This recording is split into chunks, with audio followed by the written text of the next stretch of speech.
ভারতের রাজনীতিতে নতুন বিতর্কের নাম সিঁদুর। প্রধানমন্ত্রী নরেন্দ্র মোদীর বক্তব্য ও প্রচার কৌশলকে ঘিরে আলোচনার ঝড় উঠেছে বিরোধীদের মধ্যে। বিজেপির বিরুদ্ধে অভিযোগ, ধর্মীয় প্রতীককে রাজনৈতিক অস্ত্রে পরিণত করছে তারা।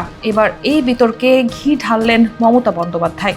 মোদীর উদ্দেশ্যে তিনি বললেন, আপনি দেশের সব নারীর স্বামী নন। ঘটনার সূচনা হয় পশ্চিমবঙ্গ সফরে মোদীর দেওয়া বক্তব্য থেকে, যেখানে তিনি নারীদের হাতে সিঁদুর তুলে দেন এবং বলেন, আমার শরীরে রক্ত নয়, বইছে লাল তরল সিঁদুর। তার এই মন্তব্য ঘিরে উত্তেজনা ছড়িয়ে পড়ে রাজনৈতিক অঙ্গনে। মুখ্যমন্ত্রী মমতা বন্দ্যোপাধ্যায় কড়া প্রতিক্রিয়ায় বলেন, নিজের স্ত্রীর সিঁথিতে সিঁদুর না দিয়ে অন্য নারীদের হাতে সিঁদুর তুলে দিচ্ছেন কেন? পাশাপাশি পাঞ্জাবের মুখ্যমন্ত্রী ভগবন্ত মান কটাক্ষ করে বলেন, এটা কি এক দেশ এক স্বামী প্রকল্প? এমন সমালোচনার মুখে বিভিন্ন রাজ্যের নারীদের মাঝে সিঁদুর বিতরণের কর্মসূচি থেকে সরে আসে বিজেপি। শুরুতে দলীয় প্রচারে এই কর্মসূচির ব্যাপক প্রচার চালানো হলেও পরবর্তীতে বিজেপির আইটি সেল প্রধান অমিত মালব্য দাবি করেন, এমন কিছু হয়নি, সবটাই মিডিয়ার বানানো গল্প।